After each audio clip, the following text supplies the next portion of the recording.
Sachal news net work کی videos میں خوش آمدید۔ ناظرین، ویڈیو سے متعلق اپنی قیمتی رائے کا اظہار کمنٹ باکس میں ضرور کریں اور چینل کو سبسکرائب کریں۔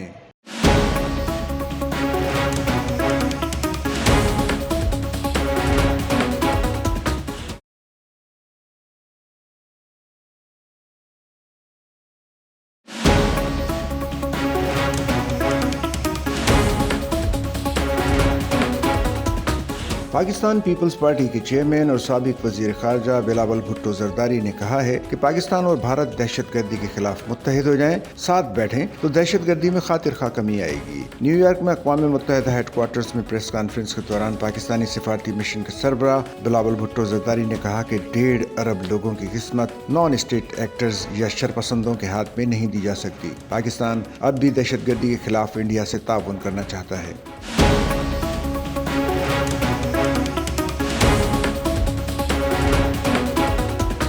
بلاول بھٹو نے نریندر مودی کو نیتن یاہو کی سستی کاپی قرار دیا اور کہا کہ بھارت اسرائیلی حکومت کے نقش قدم پر چل رہا ہے۔ بدقسمتی سے بھارت ہر غلط چیز سے متاثر ہوتا ہے۔ بلاول بھٹو زرداری کا کہنا ہے کہ پاکستان اور بھارت دہشت گردی کے خلاف متحد ہو جائیں۔ بلاول بھٹو زرداری نے اقوام متحدہ کے ہیڈ کوارٹرز میں اقوام متحدہ کے سیکرٹری جنرل انتونیو گوتریس سے ملاقات کے دوران بھارتی الزامات اور یک طرفہ اقدامات کے خلاف پاکستان کا موقف تفصیل سے پیش کیا۔ پاکستانی وفد کی قیادت کرتے ہوئے بلاول بھٹو نے وزیر اعظم پاکستان کی جانب سے ایک تحریری پیغام اقوام متحدہ کے سربراہ کو پیش کیا اور حالیہ کشیدگی کے تناظر میں پاکستان کے خدشات و تجاویز سے انہیں آگاہ کیا۔ ملاقات کے دوران بلاول بھٹو نے 22 اپریل 2025 کے پہلگام حملے کے بعد بھارت کی جانب سے پاکستان پر عائد کیے گئے الزامات کو بے بنیاد، غیر ذمہ دارانہ اور شواہد سے عاری قرار دیتے ہوئے انہیں دو طرفہ تعلقات اور علاقائی امن کے لیے نقصان دہ قرار دیا۔ انہوں نے نشاندہی کی کہ بھارت کی طرف سے کیے گئے حالیہ یک طرفہ فوجی اقدامات، جن میں شہری املاک پر حملے،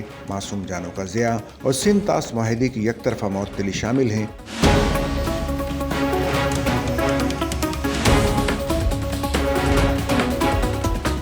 جنوبی ایشیا کے امن و استحکام کے لیے سنگین خطرہ ہیں۔ بلاول بھٹو نے خبردار کیا کہ بھارت ایک نیا خطرناک معمول قائم کرنے کی کوشش کر رہا ہے جو طاقت کے استعمال، بین الاقوامی قوانین سے انحراف اور سفارتی اصولوں کی نفی پر مبنی ہے، اور جو ایک ایٹمی خطے کو بڑے تصادم کی جانب دھکیل سکتا ہے۔ پاکستانی وفد نے اقوام متحدہ کے سربراہ کو سندھ طاس معاہدے کی معطلی کے ممکنہ انسانی اثرات، پاکستان پر آبی دباؤ ڈالنے کی بھارتی کوششوں اور بین الاقوامی قوانین کی سنگین خلاف ورزیوں پر مفصل بریفنگ دی۔